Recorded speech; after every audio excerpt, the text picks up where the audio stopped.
I'm a werewolf hunter, and my mission is to eliminate werewolves. Chapter 22. There was no respite in altering our approach as Keiko demanded. I knew there wouldn't be. Despite my faint hope that Ajax's presence might temper her fury, she seemed even more driven now, as if lay eyes on her husband had reignited her hatred for me. The failed assassination attempt had nearly cost her Ajax, and she was about to let that go any time soon. In retrospect, Armand's warning echoed in my mind. He had made it abundantly clear that I needed to eliminate both of the current rulers. His words rang true now. They would pursue me with the wrath of the thousands, and I had failed spectacularly. Not only had I not killed either of them, but through injury and threat to their daughter, I had incurred the full force of their vengeance. So I was surprised when Keiko rose from her makeshift seat in the corner after spending a few minutes hunched over a cell phone, her face a mask of cold determination. "What do you think?" she asked Noah, thrusting the device under his nose. "Diced. To my agent extraordinaire, Madeline Nilben. Heartfelt thanks for your unfailing patience, enthusiasm." His usually resolute demeanor faltering. "My thoughts exactly," Keiko replied, her voice laced with a mixture of satisfaction and anticipation. My heart constricted in my chest as I observed Noah's reaction. His brow furrowed, head shaking almost imperceptibly. It was much, but it was more of a reaction than Aichi to show when Keiko had suggested pulling off my fingernails. "Are you sure about this? It seems a little extreme," he ventured cautiously. Keiko's eyes flashed dangerously. "What would you do if someone shot your mate? What would you do if she had been successful and she managed to kill Ajax?" She challenged, her words dripping with venom. That was all it took to steel Noah's resolve. "You'll get some."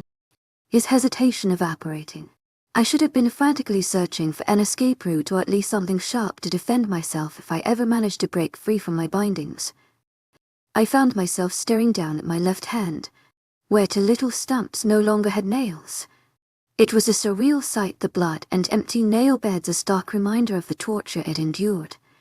My body, however, wouldn't let me forget the agony inflicted upon it. The pulsing pain still coursed through those fingers, sharp and brutal, a constant reminder of my failed mission and the consequences that awaited me. Muddy pink runners approached me, prompting me to lift my head slowly. The Queen stood before me. I could have sworn I watched pity flit across her features, but it came and went so quickly that I couldn't truly believe it had ever been there. "This is your last chance." So soft it was almost a murmur. "You can just tell me the truth right now and we can end all of this." That's all it would take. Just some simple words leaving my mouth. Armand and Dawn ordered me to. There is a whole team of us. They are going to be untraceable once they realize I'm gone. I joined them because of what you fuckers did to my parents and to thousands of other innocent humans. I could have said any of those things and she would have killed me quickly and painlessly. It could all just end right now. I spat at her. A gob of my spit struck her cheek and I watched her eyes go wide. Then, very quickly, she became calm again. String her up. Noah. And so, I was strung. A thick rope was looped over a low-hanging rafter of the shed, and I was secured to that rope. "To my agent extraordinaire, Madeline Nilben. Heartfelt thanks for your unfailing patience, enthusiasm." I didn't really understand what their angle was. Sure, my legs were a little tired from running and squatting that tree. Sure, the way they pulled my arms behind my back and tied them with the rope was a little uncomfortable. But it was nothing compared to getting my fingernails ripped off. I almost felt like laughing in their faces, even as they hobbled my legs together. This was it. This is what they thought was going to break me. Did they not realize what I had been through just to get here? I thought this was child's play. Well, I hope you enjoy the rest of your night. Meeting my eyes with a knowing smile. And while you're out here, you can comfort yourself with knowing that I'm going to be in my own home. Relaxing, with my mate who is still very much alive thanks to you having the worst aim I have ever seen. The Queen left without much fanfare. Her henchman cast me one glance before he shut off the single light in the shed and shut the door. Darkness enveloped me as a howl rang out. It took some time for me to fully grasp what was done to me. I only felt relief. I was alone, and no more pain was being inflicted upon me at this point. It felt like a mercy. Then time started to get a little sticky. Had I been alone for minutes or hours now? I listened to the sound of my breathing in the dark, trying to control the rise and fall of my chest just like Milo had taught me. And, as I strained my ears to listen to my breathing, I heard a small scratch. Or maybe it was a squeak. My shoulders jerked tight again. Was it a mouse? I couldn't see a single thing.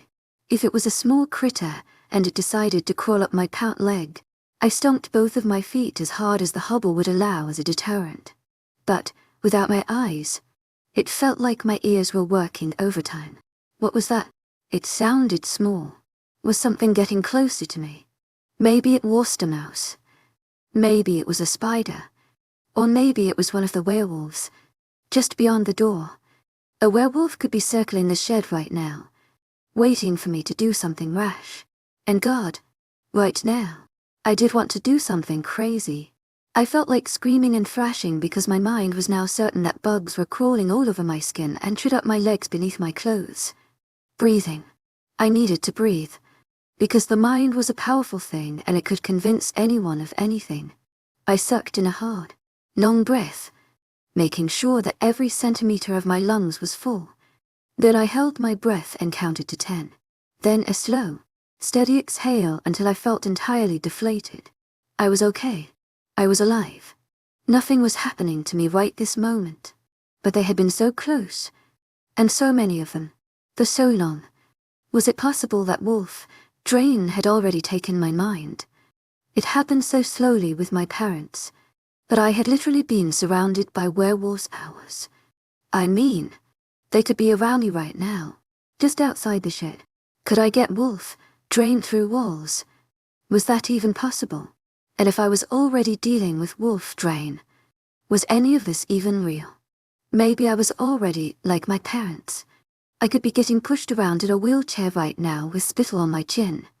I could be alive and well in my body, but my mind could be trapped within itself, replaying this day.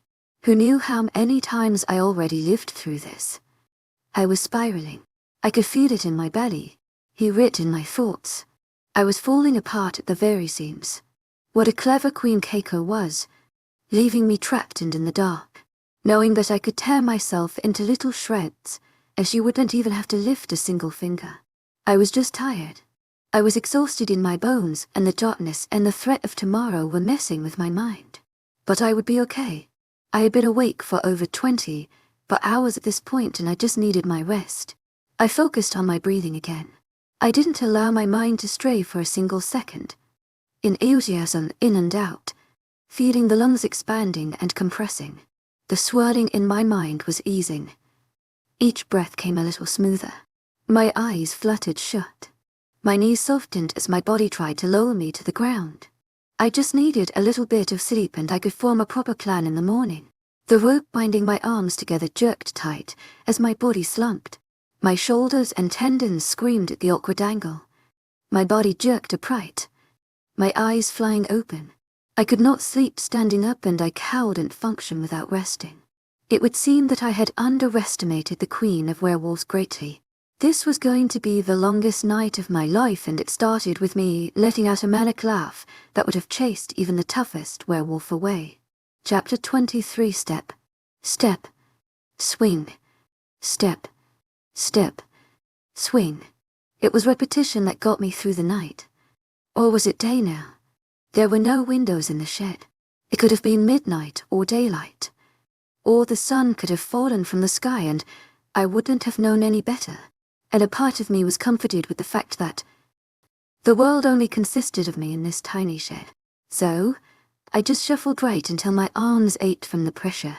Then I turned my feet to the left and moved back to where I was.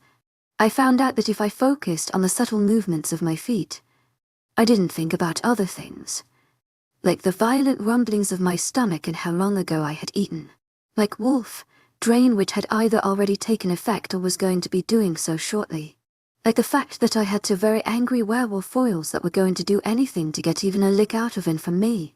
Like wondering if dehydration would take me first or something else. Between my stomach, my throbbing fingers, my quivering eyelids, and the anxiety gripping me, I doubted it would take very long at all now. Or maybe they had already cracked the phone. Maybe they didn't eat it at all anymore and I would be left here to rot. Forgotten. I realized I had stopped my shuffling. And because of that, paranoia had come ripping for me.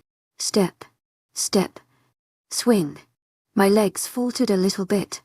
The exhaustion was back. I adjusted my routine, adding an additional step. The strain on my arms and shoulders was instant. I gritted my teeth, letting my body lean into it a little more because, at this point, pain was the only thing keeping me awake. I barely slept a wink the night before I left and I spent the entire day up in that tree. I must have been hitting the 36-hour mark now, if not farther. How long could the human body last without sleep anyway? And this was how bad I felt already. What was coming for me? I shuffled to the other side and leaned hard there until my mind was filled with nothing but the sensation of pain rippling through me. For a moment, I couldn't distinguish if the groan came from my mouth or somewhere else, until I was blinded by light spilling into the shed. I instantly recoiled, jamming my eyes shut until I heard the door just again and the buzz of the single light bulb. When my eyes parted again, I was grateful for the soft yellow lighting, but not so grateful for the woman before me or the man behind her. Keiko sat perched on her beloved paint can, her painted fingernails gently tearing apart some flaky pastry. Good afternoon. Sleep well. Popping some of that buttery goodness in her mouth. Where I said nothing, she twisted her shoulders to the man who followed her like a shadow. She's still not feeling talkative today. Noah, do you think we should give her a snack? Maybe perk her up a little bit. Is she even worthy of your chef's cooking? Noah asked. Keiko pretended to ponder this, tapping a perfectly manicured nail against her chin. No, I suppose not. Oh well. Well, just leave it here for the mice. Then, she tossed the beautiful strudel behind her. I couldn't control my reaction. I felt like a dog chasing a tennis ball. She threw that delicacy into a dark corner and my whole body lurched after it, heaving forward. My stomach was no longer growling. It was snarling knowing that food was so close. I didn't even care about the ache in my arms and shoulders as I strained hard against the ropes, wishing beyond hope that they would just break and release me. Noah lunged in front of Keiko the instant I moved, and with my body all twisted and weak, I still found it in myself to grin at the way he stood in front of her. He was like a goddamn pit bull. Down boy. I taunted, but my tongue darted out to lick my dry lips. What could a little human like me do anyway? Too much. Noah snapped back. I let out a laugh that was supposed to be sarcastic, but it came out of my mouth a little manic. I was losing it. I didn't know if it was the hunger, the exhaustion, or wolf drain, but something was sucking the sanity out of me. Finally, I slumped back, taking the strain off my shoulders. Are you sure you don't just want to kill her? We could take her out back. There would be no mess to clean up afterwards. Come on, Noah. If anyone wants her dead. Unfortunately, I still think she's keeping secrets and I want them more than I want her dead. I don't know how valuable any information she could give us now would be. I think she's slipping. She could lie to us just to get out of it at this point. Maybe we didn't make the right judgment call with this. Well, I am fairly new to this whole torture thing, Keiko admitted. Her dainty shoulders shrugged like she was talking about an art class she attended. Maybe we could try something else. What do you think complete isolation would do to a human? I know what it can do to werewolves, so I'm almost afraid to wonder. Christ, I could almost feel those invisible mice squatting over me again. I could not be left alone with just my mind again. Not again, and not for longer. I felt my mouth drop open. I wondered if I was going to beg them to spare me. It was then that the door opened again. This time, I didn't have to flinch away from the blinding light. But what I saw made me believe that I had entirely succumbed to wolf drain. It couldn't be true. My eyes must be deceiving me. Dark hair, broad shoulders, silver eyes.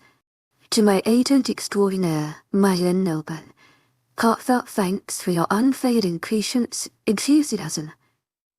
Chapter 24. I was on the verge of screaming at him. Get out, run. Don't try to save me. I'm already too far gone. Just save yourself.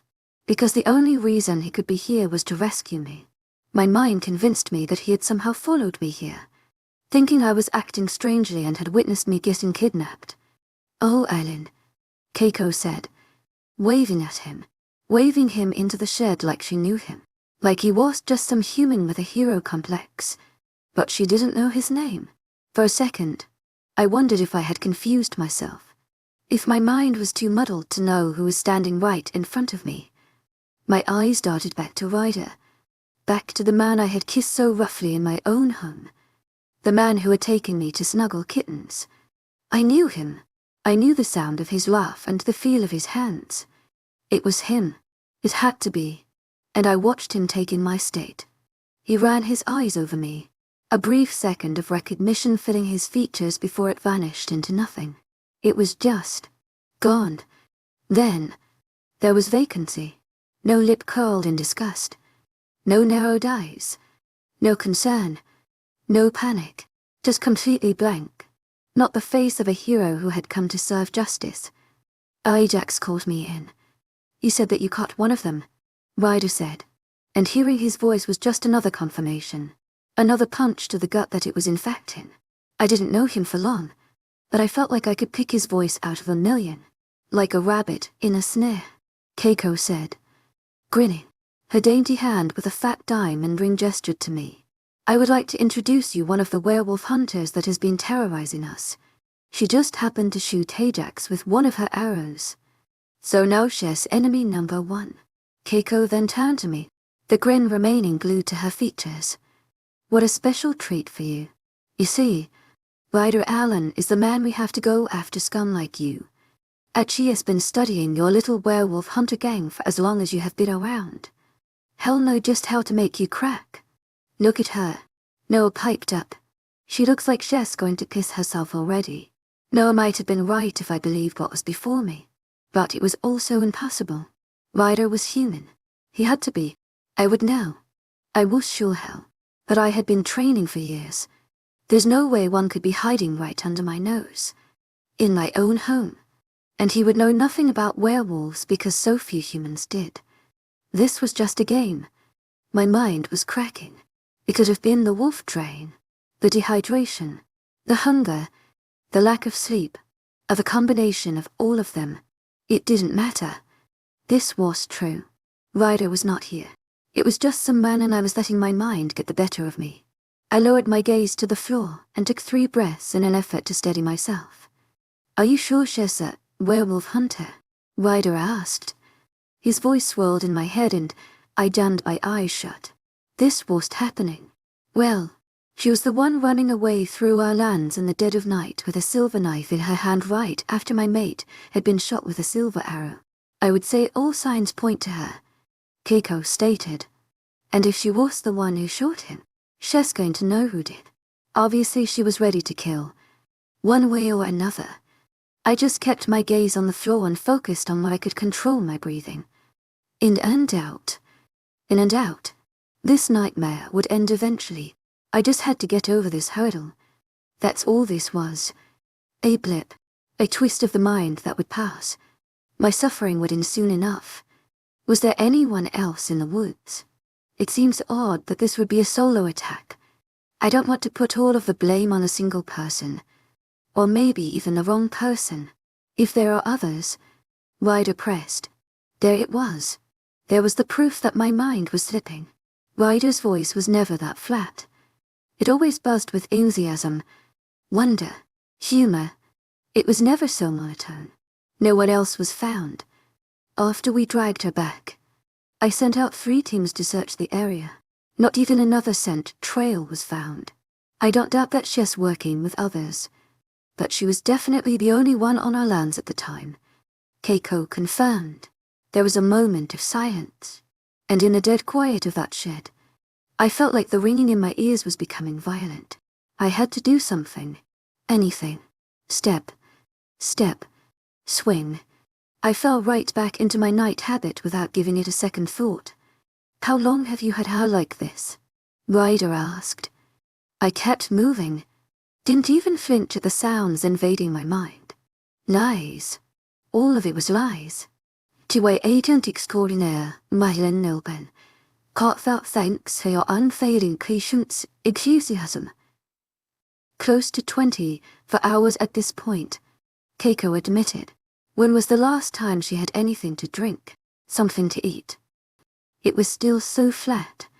I raised my head, no longer wanting to stare at the old hiking books that were making me feet ache. The mercury eyes that had watched me coo over a tiny orange kitten were studying me now. There was not an ounce of emotion in them, though. And the second our gazes met, he glanced away, only having focus for Keiko, whenever she gave herself water or food last. She hasn't had anything while she's been an hour. To my agent extraordinaire, Madeline Nilben, heartfelt thanks for your unfailing patience, enthusiasm. The Queen was picking at her manicure, but there was a firm grimace on her mouth. How long has she been like this?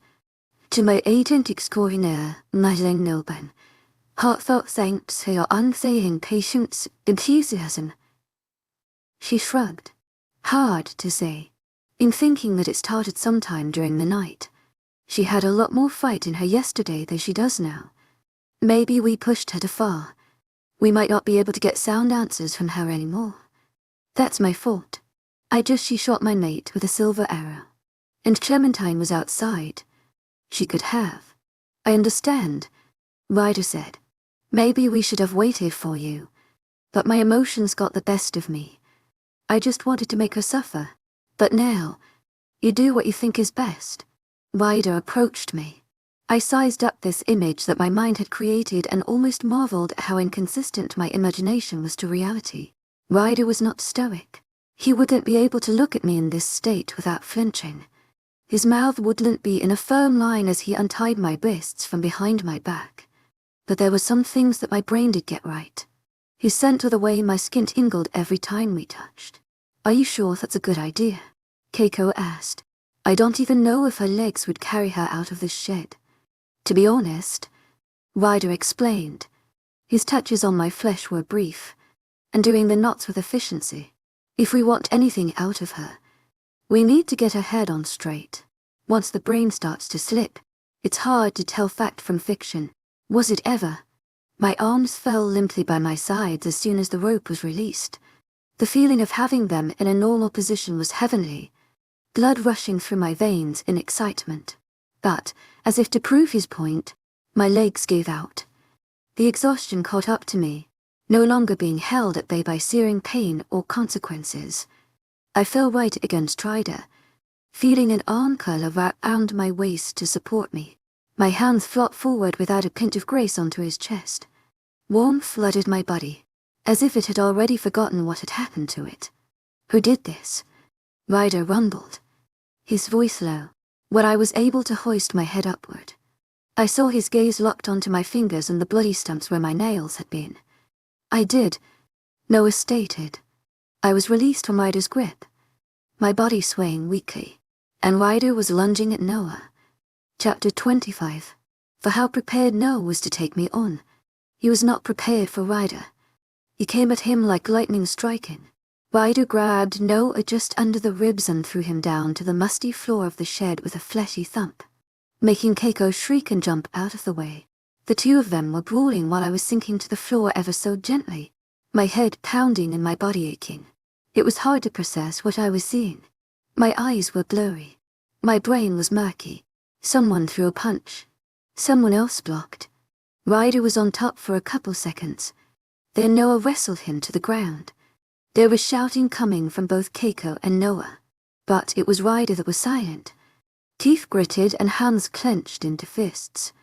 His entire focus was Noah, even when King Ajax burst into the small shed, taking the last of the space as he entered.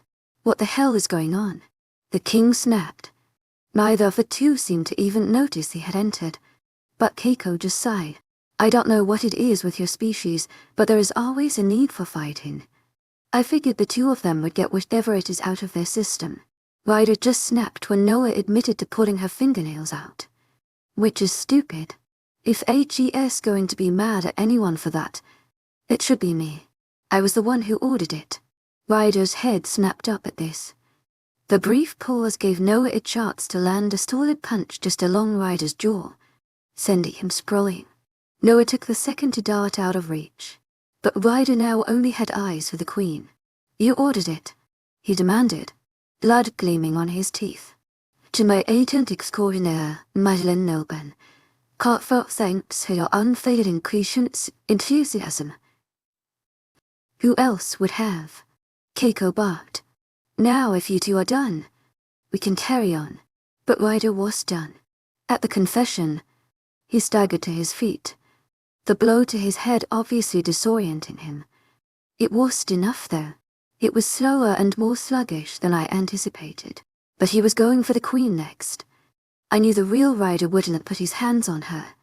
But I was terrified of what this Ryder might do. An arm was extended out, connecting with Ryder's collarbone and jerking him backwards before he could get within reach of the Queen. And the looming presence that was Ajax was now between him and Keiko. Taller than Ryder by at least 2 inches and more muscular, the King leaned over him, keeping a hand on his shoulder and gripping hard as he steered Ryder away from his mate. What the fuck are you thinking? She ripped out her fucking nails and tied her up like some kind of animal. Ryder snarled, craning to get around Ajax. The King held firm. What does it matter? That girl shot at me, could have killed my daughter, and has probably slaughtered dozens of us. At this point, I feel like we've treated her too kindly. I understand that this might not be your style, but the hunters have gone too far. What are a few fingernails after everything they've done to us?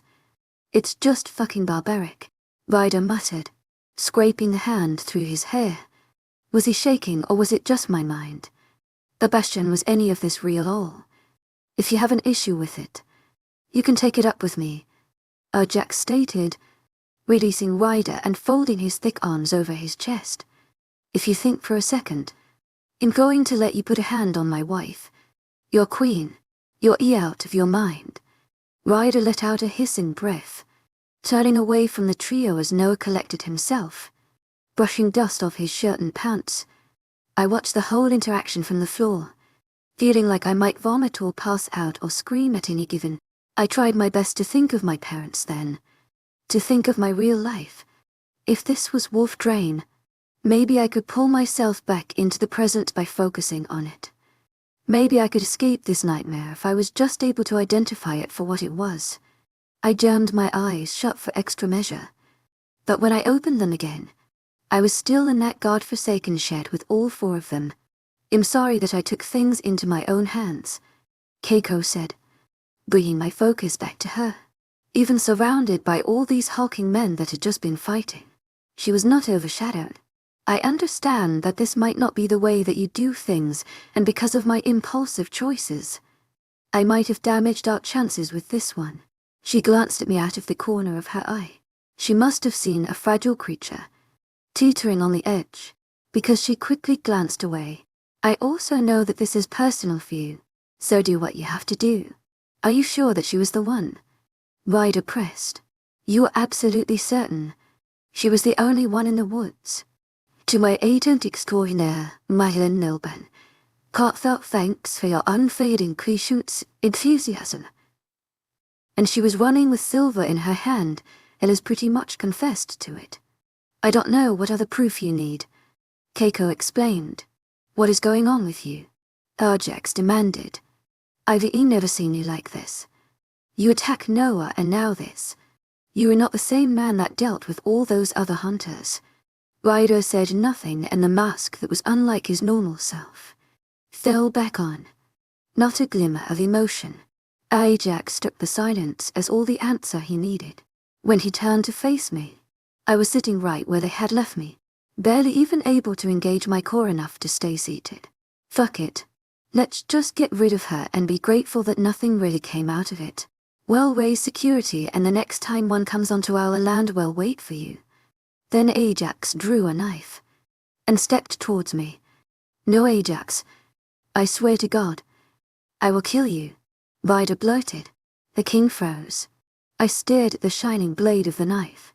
It was small, but it didn't have to be particularly long to kill me. Just a few inches, really. Anything that could reach that tender heart of mine. "Don't tell me you've turned into a sympathizer. Then I'll have to kill you and her. To my agent extraordinaire, Madeleine Nilben, heartfelt thanks for your unfailing patience, enthusiasm."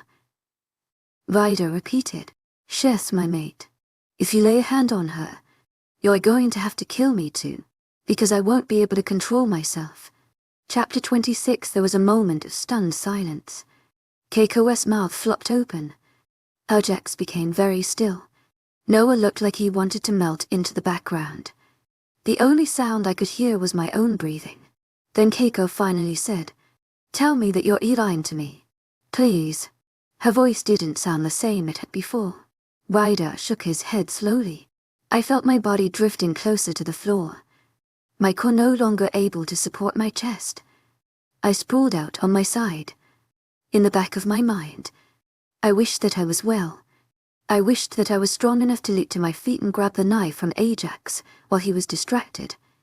I would turn the tides then, make them all fear me and finish what I had started. But I couldn't. Ryder glanced over at the heap that was my body. Still nothing. Not even a glimmer of the man I knew. I was giving up on the idea that this was fake. Real or a figment of my imagination. I had to work through it one way or another. I think the realization came far too late though. How was I supposed to fight through anything at all in this state? Fucking Christ. Ajax snarled. "I know," Ryder said. "I'm not particularly thrilled about it either. You know that we can't just let her go. She's done far too much damage and she's a key to more. To be honest, I don't think I want her to be released." Keiko let out a groan, rubbing her face with her hands. "How does this happen? Why does the moon goddess hate us so much?" she demanded. "What are we even supposed to do to get through this at this point? We can't do anything to her because you'll kill us. If we let her go, she'll keep on murdering and we'll have far too much information."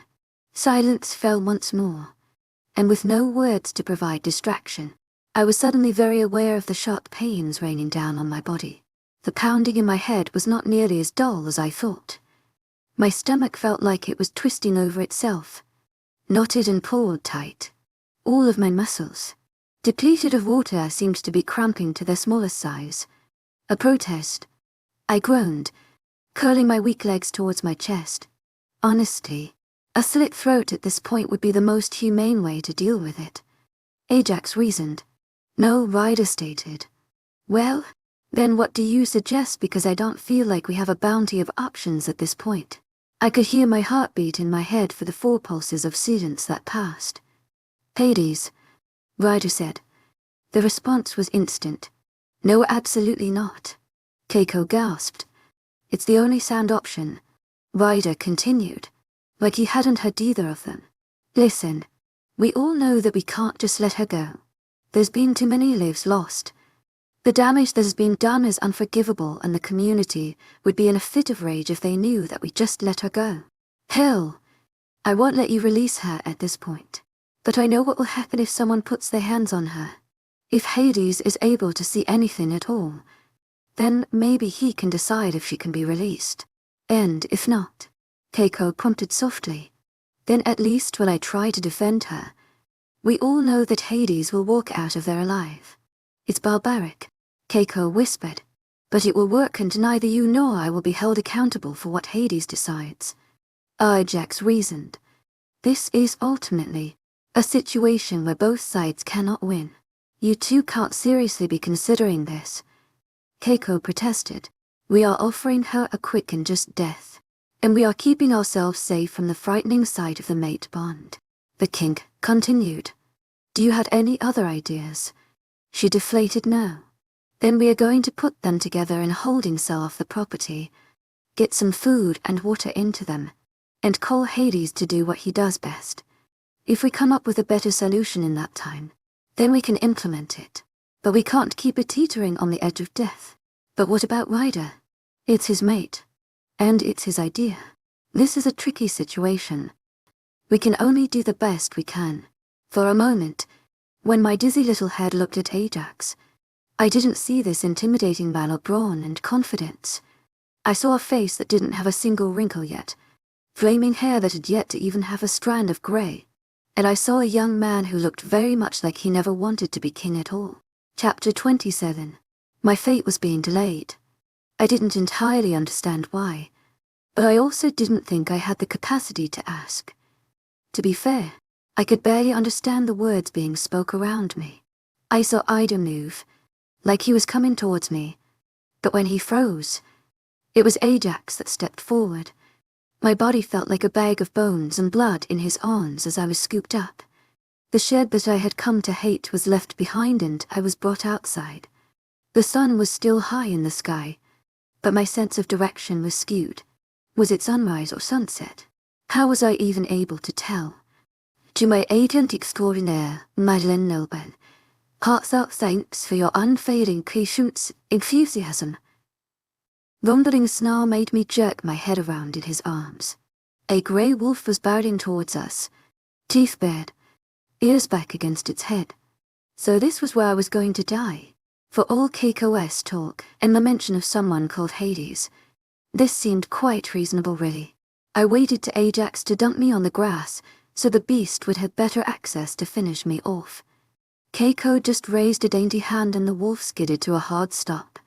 With a flick of the wrist, she sent it along in another direction, thought it made its displeasure known by growling the entire time. No one else disturbed us on our way to the house. To my agent extraordinaire, Madeleine Nelben, heartfelt thanks for your unfailing patience, enthusiasm. A child shrieked as soon as the door was opened. Her voice was so shrill, it felt like it was going to split my skull. And there was the little girl that I could not kill. Her dark hair pulled back in smooth braids, her eyes so wide on her little face. She faltered when she saw me in her father's arms. To my agent extraordinaire, Madeleine Nelben, heartfelt thanks for your unfailing patience, enthusiasm. Mummy's coming, my little orange, Ajax assured. Who is that? Clementine asked. We're just attending to some things. Why don't you go upstairs? The little girl refused to move until Keiko stumbled into the home and saw her daughter. It was swift work to get the most vulnerable family member away from me. The two walked upstairs hand in hand as I was plunked down on a bar stool that thankfully had a strong back I could slump against. Small amounts of water, Ryder commanded. We don't know where her body is at right now. If we get some fluids in her and we can make sure she keeps them down, then we can work on getting her clean. Then maybe some food in her. It came out of him so methodically. A list that he had recited before. Who had he been trying to save then? I doubted another werewolf hunter would be offered these luxuries. Ajax kept his eyes trained on me while Ryder got to work in the kitchen, a homey and rustic space. A glass was placed in front of me with a laughable amount of water. I guzzled it down immediately. It didn't feel like it helped much. It was a reminder to my body about what it had been missing. I felt like I could slam water until my belly ached and I felt physically ill. But Ryder did not refill it right away. His gaze was on me, steady and hard. How are you doing? Ajax asked carefully. I wish I never fucking came here. Ryder ground out. I wish I could tell you it was going to be okay. I know there's a good chance we are both going to be dead within the next couple of days. It doesn't have to be that way. Yeah, she's your mate, but we would never hold what she has done against you, obviously. Just say the word and we can end it all right now. Would you ever even consider letting Keiko go? Even back then when you first met her? No, the mate bond is a strong thing. Too fucking strong. Ryder sighed. I seem to have passed whatever test he laid out for me because I was given the glass back. With a little more water this time. I drank it just as greedy. And it wasn't enough. It wasn't even close to enough. But it felt like my body was restarting. The gears that had seized began to grind again. I was in the royal's home. I should have been trying to hold on to everything and anything. Were there kark-ease around me? Could I make it out of here? Could I report something back to Armand and Dawn? It didn't matter. I still felt every bit of weakness that I had felt before. Even swiveling my head was too much work. Do you have any electrolytes? Ryder asked. Yeah, but I've never used them for anything beyond nursing a hangover. And Jax rummaged around in an overhead cabinet before tossing a small container at Ryder. I vaguely wondered if I would have chugged the murky pink liquid so eagerly if I hadn't watched them mix it. But with the way my organs were groaning, I knew I would have. I couldn't even identify what it tasted like. I just cared that it hit my stomach. By the time I finished, Ryder had his back to me and was digging around in the pantry. I scrambled to try to take in any information that might be valuable. There was a knife block. Knives could be good, or they could be bad. Very bad. I couldn't see any car keys. No maps with definitive markings on them. No charts or family trees. Because it was just a home. Leather couches were broken up by a bright pink princess tent. A television was left on. The sound too quiet to be heard fully. An empty glass sat on a side table, speaking of a nightly beverage or maybe a glass of water first thing in the morning. To my agent extraordinaire, Madeleine Noble, heartfelt thanks for your unfading patience, enthusiasm. Eat these, Ryder ordered, placing a cup of applesauce and some cucumber slices in front of me. I gobbled them down without a second thought. Well, let Keiko handle the next couple parts, Ajax said softly, putting a comforting hand on Ryder's arm after he put a full cup of water before me. I can handle it. You don't have to. When the Queen of Werewolves made it back downstairs, I could tell I was the last person she wanted to deal with. She better be able to walk. Because I'm not carrying her. She spat. Something about her tone made me slide off the chair onto my wobbly legs. I'm fine. I was very much not. She eyed me for a moment. Let's get you cleaned up and changed then. We left the men behind and ascended the stairs that she and Clementine had disappeared up before. They were a hulking mass of wood. Some stairs with live edges, others smooth and refined. I used the little knobs in the wood to hoist my upper body along the railing to give my legs some help. It was a mess, but I did it. When we made it to the top, there was a short hallway with 3 doors. A pink foam crown was hanging off one. It seemed odd, like a suburban family with a spoiled daughter. Not something a real princess would have. Keiko noticed me looking, her entire body tight. I didn't need to know her personally to know that a mother's protective streak made her want to choke me right then. I could never do it. I finally admitted. My voice was hoarse and my throat dry. I practiced so hard. I felt like a failure. They told me I needed to kill all of you. But every time I looked at that target and thought about a little girl, I felt sick. When I heard her voice, my arrow got loose. That's why Ajax is still alive. Keiko studied me hard then. Her lips were pressed into a firm line for a long time. Well, at least you're not a complete monster. Now, let's get you showered up. If you survive Hades, we don't want you dying from an infection. Chapter 28. The woman who threatened to kill me repeatedly, the one who ordered my fingernails be ripped out, was the one who bandaged my hands after I came out of the shower. She was also the one who stood guard by the door, making sure I didn't try to escape, and the one who offered me fresh clean clothes. She eyed me when I came out of the bathroom, wearing what I could only assume were her clothes. They're really baggy on me, but they fit you well, she remarked. Compared to me, you're absolutely shredded. That was an untrue statement, while she sat pretty on a throne that I didn't know about. I lurked in the darkest corners of the forest with my bow drawn. Into my world, being out of shape could be a death sentence. But I still said nothing, just stared at the fingers that she had wrapped for me. The silence carried on when we returned back to the main floor, where Ajax was still with Ryder.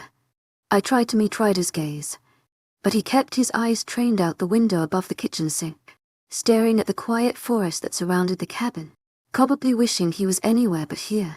I couldn't help but feel the same. Ajax noticed his tense shoulders too. I know that this is hard for you.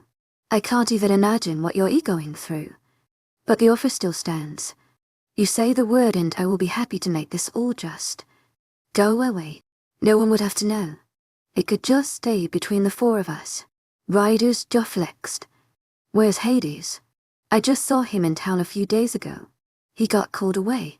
We don't decide when issues come up that he has to deal with. And Six explained. He'll be back soon. 3 days maximum. But probably sooner. He doesn't know exactly what is going on. But I told him it's urgent. Hades decides. Ryder announced. I stay with her until then. To my agent extraordinaire, Mylan Nilben. Heartfelt thanks for your unfading patience, enthusiasm. Honey, you don't need to do that to yourself. Keiko piped up. We can put her in a cell and have a guard with her at all times. There's zero reason for you to be involved more than you need to. The reason I need to be there with her is the fact that she's my mate. I know that it had been said before. And I know there had been grand reactions to the whole thing. But then my head hadn't been on just right. With an empty stomach and no water in my system, I had other priorities. Now I was able to process what was happening before me. Now I could think about things other than the ache of my shoulders or the throbbing in my fingers or the exhaustion in my legs. And I burst out in laughter. All 3 heads turned towards me. I don't know a lot about werewolves, but I know that there is no way that you are anything to me. Ryder's eyes narrowed and I realized that this was the first time we had actually spoken words directed at each other. We're mates. You can throw a fit if you do like, but that's the reality. Why else would I keep going to that coffee shop? Why would I try and take you on dates? Werewolves don't date. It's a waste of time when you have someone that you're destined to be with waiting for you. Wait, this is the girl you were asking for dating advice about. Keiko sputtered yes. Fuck. To my agent extraordinaire, Mylan Nilben. Heartfelt thanks for your unfading patience, enthusiasm. I thought I was just helping you get laid. I didn't think I was setting you up with a werewolf killer. The Queen gasped. Yeah, I didn't know what I was getting myself into either. I held up my hands. A twisted grin on my features. You're so full of shit. I'm a human being. I don't care what you are. But we are not the same. To my agent extraordinaire, Mylan Nilben. Heartfelt thanks for your unfailing patience, enthusiasm. I cannot be anything to you and you are nothing to me. Human to werewolf matings are considered uncommon, but aren't exactly rare or anything. They are complicated, but not unheard of. Archbax explained. Why do you think it felt so natural to be together? Ryder asked just as I opened my mouth to protest. Why do you think you felt so drawn to me all the time? Why did you invite me to your house when you clearly never have anyone over? Why did you tell me your name and you try so hard to keep it a secret? Because I thought we were dating. I sputtered. Right. He rolled his eyes. Trust me, Georgia, if we weren't mates, you would have been dead a long time ago. If I had known you werewolf, I would have gutted you the first second I saw you. Mate or not, I shot back. To my agent extraordinaire, Mylan Nilben. Heartfelt thanks for your unfailing patience, enthusiasm. An eyebrow quirked, but there was no fear swirling in his eyes. There's a knife block right here. He gestured to set I had seen previously, the one I had dismissed. If you think you can do it, why don't you try right now? Oh Jesus Christ. Ajax hissed, but no one physically interjected. I willed myself to go over to the knife block and grab one of the black handles. I was dead anyway. Right. This Hades was going to reveal himself and slaughter me. I was already done for. It was just a waiting game at this point. One that I could speed along if I so decided. And didn't I want to? The rage brewing in my belly told me that I could do it. But every time I glanced from the knives to Ryder, I felt ill. I couldn't even bring myself to move closer to him. The thought of plunging my knife into his chest. Right. Now that we got that out of the way, I think we should get you guys set up in the cell.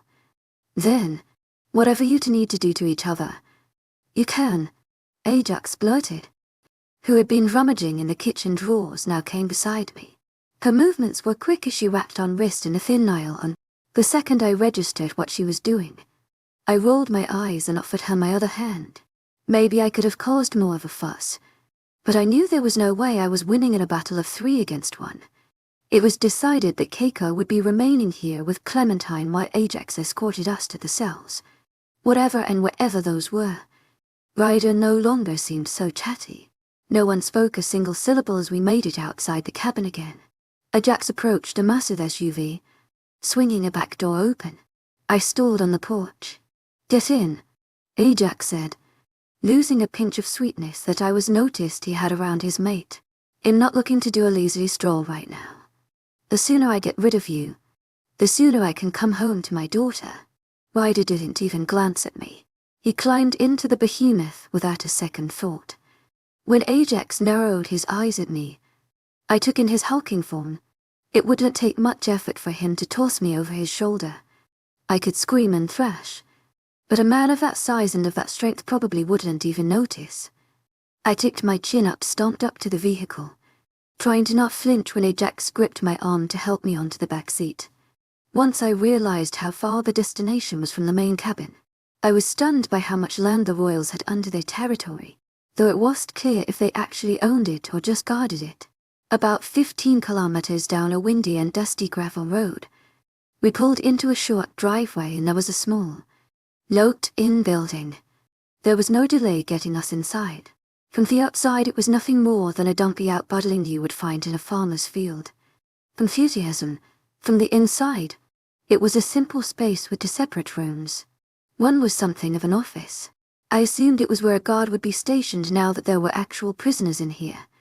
The other room, the cell as everyone seemed to call it. I don't know where I thought the werewolves would shove me. Maybe somewhere dark and wet with mice and crows and an awful aroma in the air. It was certainly no 5-star hotel, but there was a single bed, uncomfortable looking and small, but a bed nonetheless. A simple sink in the corner that I assumed led to toilet. Ryder plowed into the tiny space and didn't look back. I hesitated outside the doorway. I knew it was better than being strung up in a shed. Ajax's massive hand shoved against my back, forcing me in. The door was slammed shut behind me. A heavy lock slid into place. "I'll be back in a while with food for you two.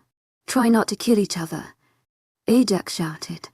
I turned around, hands still bound, to see Ryder, my supposed mate, sitting on the only bed. "Get comfortable. It's going to be a long night." Chapter 29. My very first reaction was to fight. I'm exhausted. I need the bed. To my agent extraordinaire, Madeleine Nilben, heartfelt thanks for your unfailing patience, enthusiasm. Ryder didn't even blink. His shoulders were slumped forward, his head craned down, looking at his hands clasped in his lap. I'm not moving. I was just strung up in a fucking shed for hours. My entire body is on the verge of breaking down.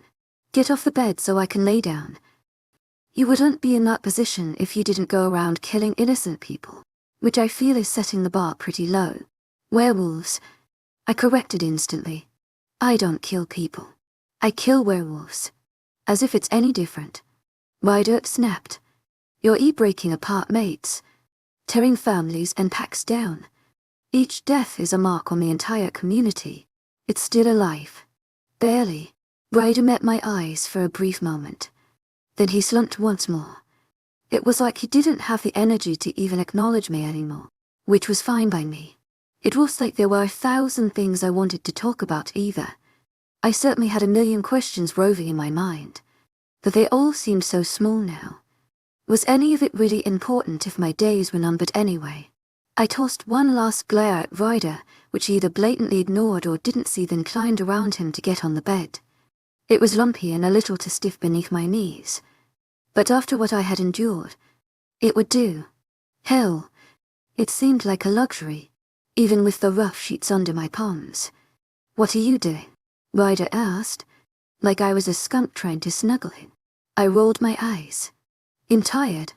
I'm going to try and get some sleep whether you decide to give me space or not. If he argued with me after that, I didn't hear it. My body registered the feel of a pillow beneath my head and everything ended for a while. Not a dream, not a nightmare, not a glimpse of reality, It all fell away as I sucked in deep breaths, my chest rumbling with rough snores. I don't know how long I was out. It felt like only minutes, but it could have been hours. When my eyes parted, my mouth was dry and the ache in my muscles that I could ignore before was at the forefront, and the damn throbbing in my fingertips. It felt like a permanent fixture in my life. And then, I felt something brush against my forehead. I jerked upright immediately. The man who had been ignoring me very pointedly before I had fallen into my slumber was now watching me intently. He was no longer perched on the edge of the bed, but sitting on it with his legs splayed before him, looking almost childish in the moment. There was something sincere then, something soft in his features. I let the furious beast within me coming out with bare teeth anyway. "Don't touch me," I barked. "You're just a ray of sunshine, aren't you? I don't know if you're aware of this, but your queen pulled my fucking fingernails out. I'm not feeling inclined to pull out the customer service smile for you anymore," I snapped, thrusting my rat fingers beneath his nose. "She might have done it because you shot at her mate," he pointed out. "Listen, I didn't ask you to come and be involved in any of this. You are the one who insisted on being in here with me. You're either one who called for Hades, whoever that is. If you're going to act like him repulsive, then you are absolutely welcome to ask Ajax to release you the next time he comes around.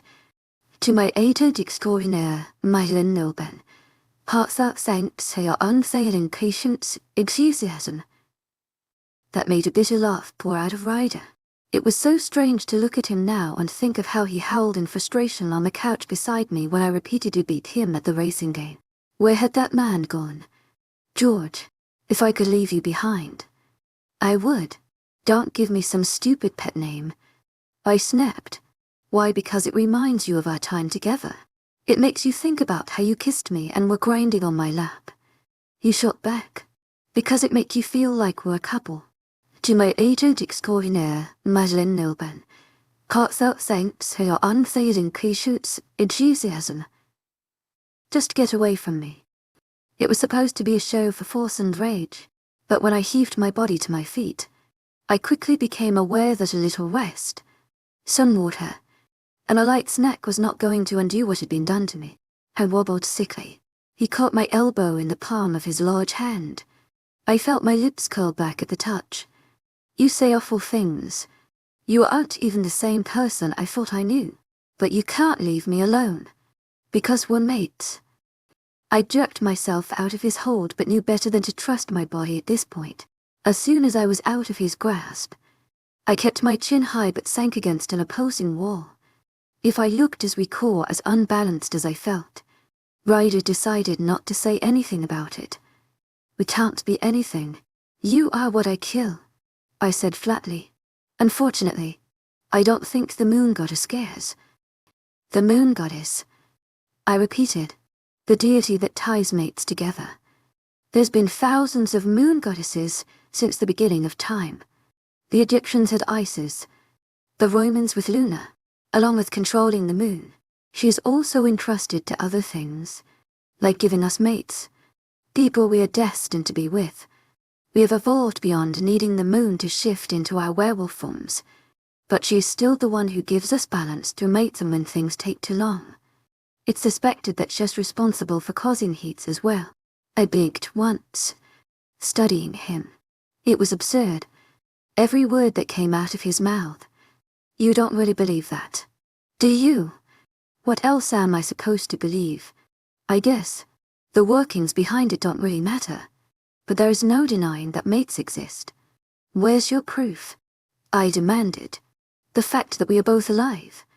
You might not believe it, but I'm the one who deals with hunters like you. After what was done to my family, I was more than happy to give up my life in favor of hunting the hunters. And as much as I hate to admit it, if you got onto the Royals' lands and you got close enough to even get a shot at Ajax, you might be pretty successful too." "Very successful," I corrected. It was all just a very unfortunate string of events. Clearly, talking about murdering his king was not a conversation of choice for Ryder. I watched the way his jaw worked and how his eyes seemed to storm at the thought of the king dropping dead with my arrow protruding from his chest. Why did you start hunting us? Ryder asked, his voice barely above a whisper. A genuine question.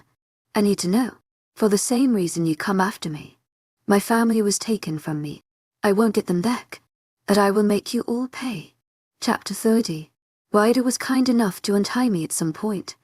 I fell in and out of sleep often. I didn't discriminate between spots. I snored while leaning against a wall or dreamed on top of the bed. Exhaustion was a beast that didn't always care about comfort, and I was grateful for that while it lasted. But sleeping could only pass the time for so long. Eventually, I felt too rested to ignore my reality much longer. I was sitting with my back to the wall, my usual spot for the time being, as Ryder refused to give up his claim on the bed, of fiddling with a now empty paper cup, glaring at the man who hadn't seemed to move since we got here. Are you just going to stare at me until Hades gets here or what? Ryder confronted. I mean, all either of us can really do here is drink water and sleep. I shot back, throwing my damp paper cup at him. He didn't even blink as it bounced off his knee. It was interesting how I could recall him constantly needing to move before. But now, to my agent extraordinaire, Madeleine Noble, heartfelt thanks for your unfailing patience, enthusiasm. It looked like just existing took effort. It caused something sour to boil within me. I can't believe you're the same person from the coffee shop. I hissed through clenched teeth. It was a lie. All of it was a fucking lie. And I had fallen for it. Blinded by my need to be wanted. Like I was some goddamn damsel. Right. You're a dream too. Ryder grumbled.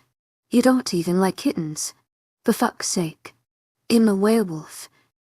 Why would I need a pet when I'm pretty much an oversized dog half the time? Christ. It was a blow. I hadn't thought about it. Not really. I knew that we were fighting for opposite sides. I knew that the only reason I was dead was because some ancient deity had declared that we were bonded somehow. But I hadn't really thought of him as anything other than a man. Now I considered what he would look like with the same midnight color of his hair as a fur coating his whole body and a snout instead of a mouth. I didn't know if it was something gruesome that made my stomach churn or if it was downright comical at this point. So I burst out laughing. It was madness. Or I was trapped in a cell with a man I now hated. But days ago, he had been my solace. I was a werewolf hunter and had been on the verge of falling in love with the very animal I was supposed to slaughter.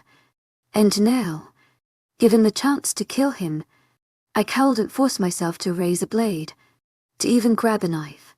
Hell, I could pretty much picture him as a massive black wolf chasing a little orange kitten. What's so funny? Ryder demanded. I didn't even care that he must have thought I was losing it. Just all of this.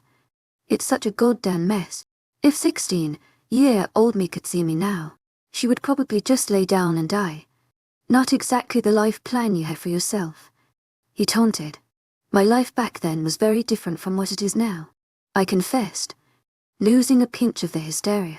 But it was only replaced by blotches of sadness. I can understand that.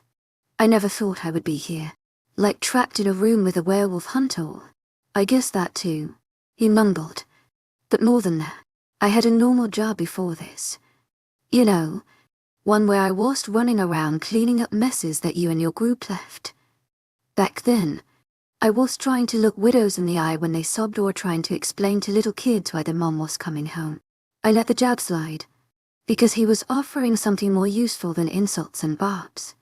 He was offering a distraction, and maybe a part of me, a small part, found it comforting to hear his voice, no matter what he was or the topic he was explaining.